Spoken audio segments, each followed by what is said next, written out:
नमस्ते प्यारे बच्चों। आज हम 9वीं कक्षा के प्रश्न पत्रों का हल निकालेंगे। पहली सूचना झटपट और नटखट कहानी के अंश पढ़े 1 से 3 तक के प्रश्नों के उत्तर लिखें। नटखट ने रोते रोते हुए कहा, तुम घर जाकर माँ से मेरी शिकायत करोगे? अगर ना करो तो जो कहो। नटखट का रोना बंद हो गया। मुझे कागज की नाव बनाना नहीं आता, तुम सिखा दोगे? हाँ, उसमें क्या है? नटखट खुश होकर बोला, पर मुझे तैरना नहीं आता, तुम सिखा दोगे? हाँ, उसमें क्या है?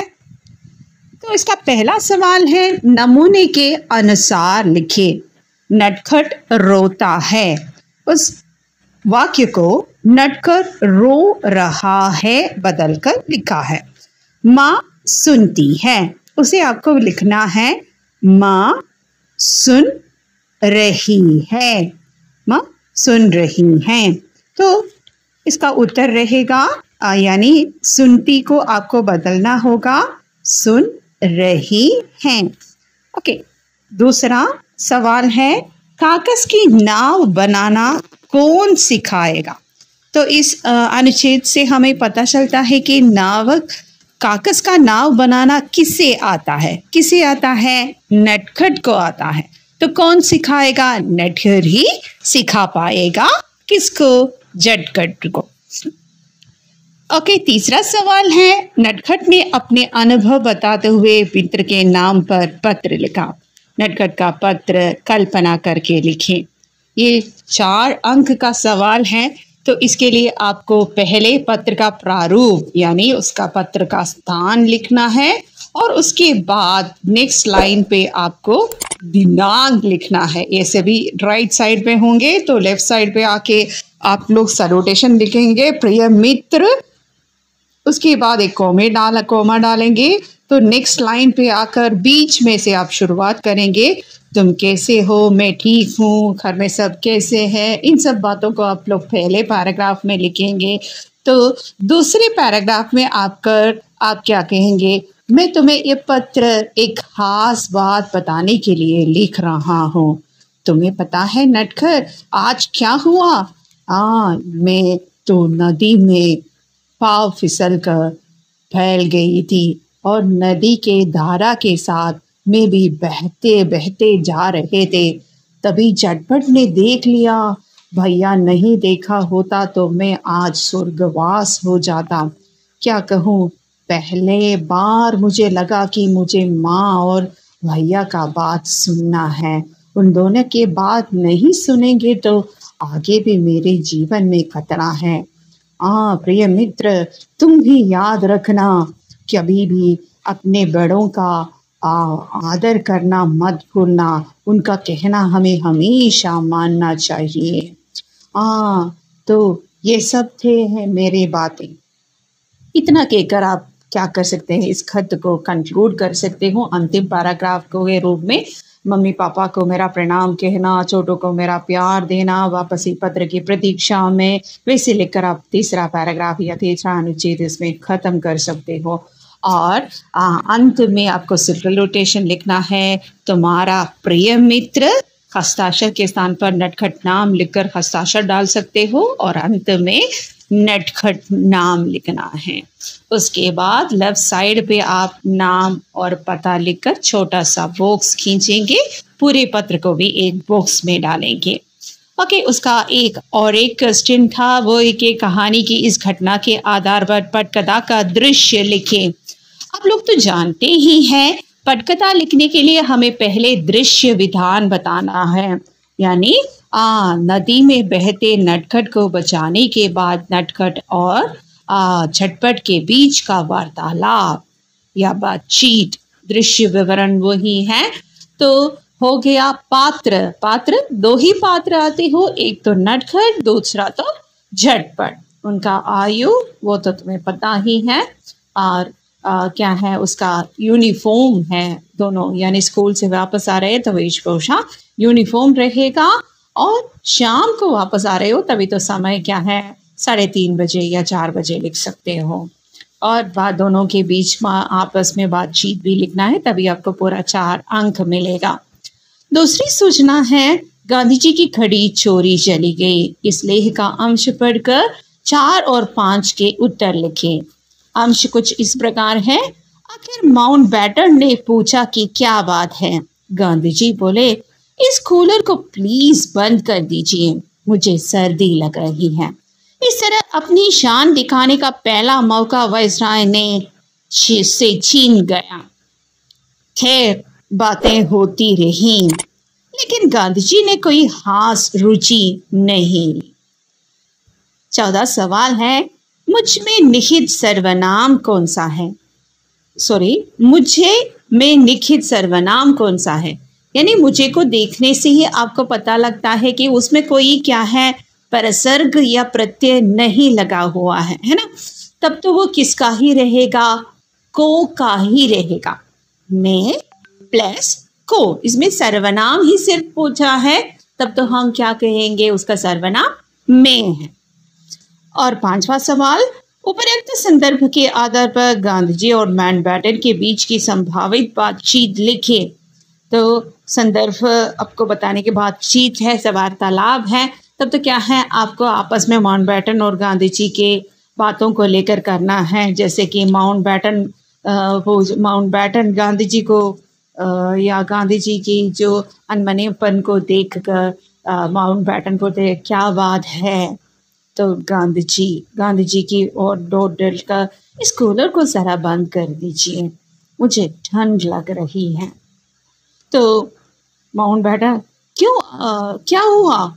तब तो मुझे बहुत ठंड लग रही है, गांधी जी का कहना है। तब वायसरॉय परिचारकों से कहते हैं, इस कूलर को जरा बंद करो।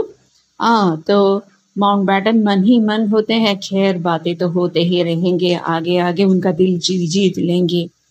लेकिन गांधी जी जो हैं बिल्कुल नापसंद रूप से इन सब बातों को सुन रहे थे। वैसे लिखकर आप क्या कर सकते हैं, इन सब बात को पूर्ण कर सकते हैं।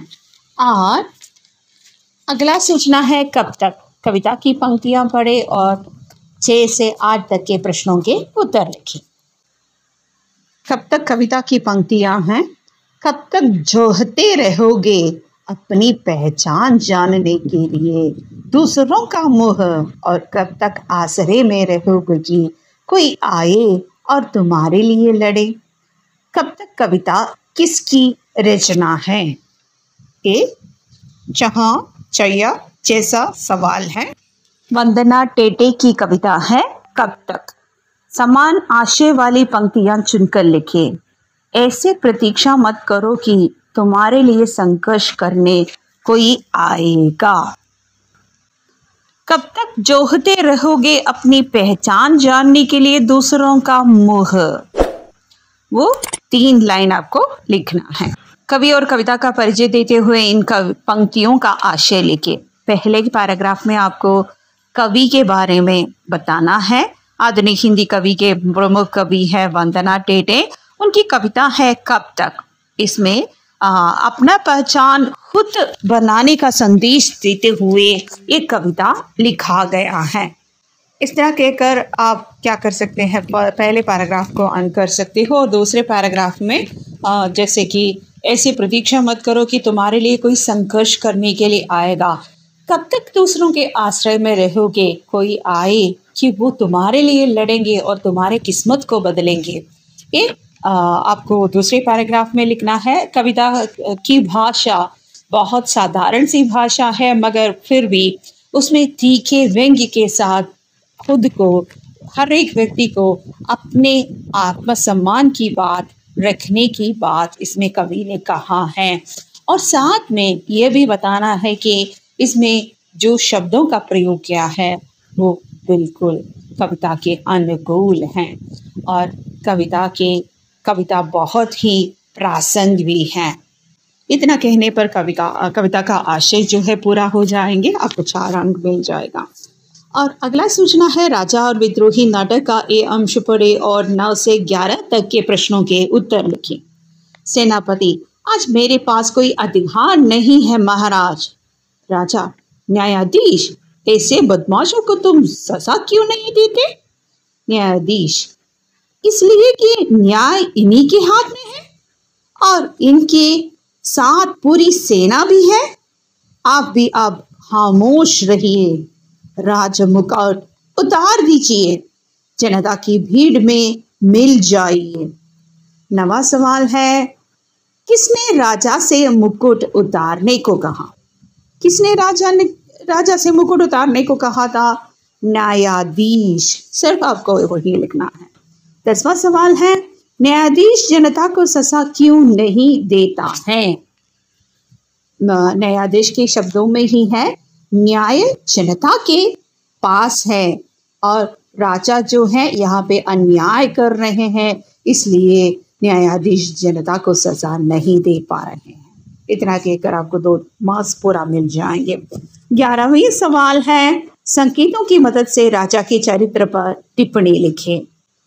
इसके लिए आपको पहले क्या करना है, ये राजा और विद्रोही नाटक रविंद्रनाथ टैगोर का है, जिसका मुख्य पात्र है राजा। अपने शक्ति पर घमंड करने वाला है, जो सभी जनता से और दूसरों से यह बात कहता है कि उनका कहना पूरी तरह से मानना होगा।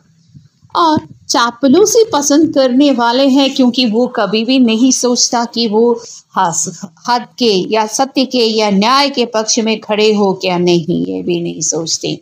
युद्ध के तत्पर रहने वाले हैं, यानी सैनिक बेकार बैठे हैं, ये समझकर सैनिकों से किसी शत्रु को ढूंढ निकाल कर उनसे युद्ध करने के लिए कहते हैं। वो बदलाव को स्वीकार करने वाले हैं।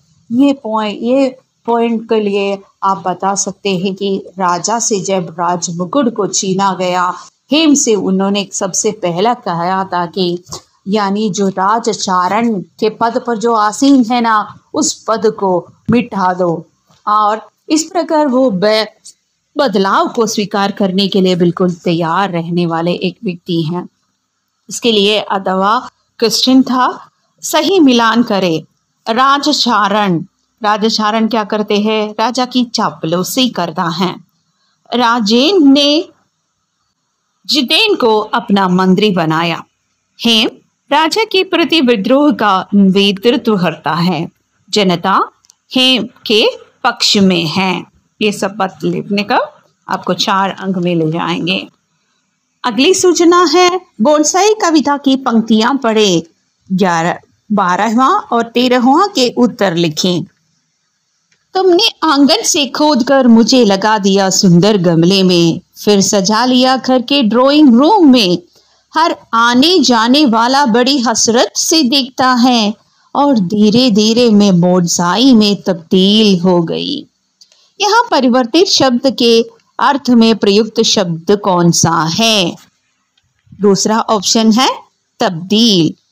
धीरे धीरे मैं बोनसाई में तब्दील हो गई से आपने क्या समझा? ये 13वां सवाल है। 2 अंक मिलते हैं आपको इसके लिए। तो इसका मतलब ये हो गया कि जब वातावरण बदल जाता है तो किसी भी चीज का या वस्तु का पूरी तरह से विकास होना या विकास में क्या है, बाधा आ जाएगा।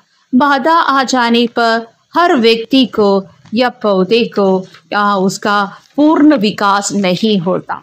तब वो कैसा है? एक बोनसाई के रूप में, यानी संपूर्ण विकास न होने वाले एक मूल्य के रूप में बन जाएगा। यही उत्तर लिखना है आपको। घर पेट तारे की याद, लोक कथा का ये अंश पढ़े। 14 और 15वां का उत्तर लिखें। तभी दरवाजा खुला, एक लड़का और लड़की अंदर आए और उन्होंने खाने के लिए कुछ मांगा। बच्चों पास आओ, उस बूढ़े आदमी ने कहा, आज रात हमारे साथ रहो। हमारे बच्चे अगर हमारे पास होते तो बिल्कुल तुम्हारे जैसे सुंदर होते। कहते कहते उसके आंसू आ गए। 14वां सवाल है, विशेषण शब्द चुनकर लिखें। दरवाजा यानी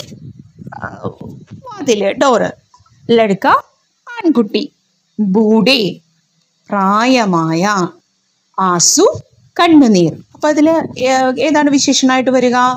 ബൂഡേ, ബൂഡേ ആദ്മി ने कहा എന്നാണ്. അപ്പൊ ബൂഡയാണ് അതിന്റെ അർത്ഥം എന്ന് പറയുന്നത്. सालों के बाद बच्चों की वापसी से पिताजी बहुत खुश हुए। पिताजी के उस दिन की डायरी लिखे।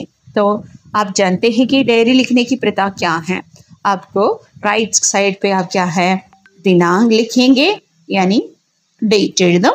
അതിന് താഴെയായിട്ട് ദിൻ, ദിവസം ഏതാണെന്ന് എഴുതും.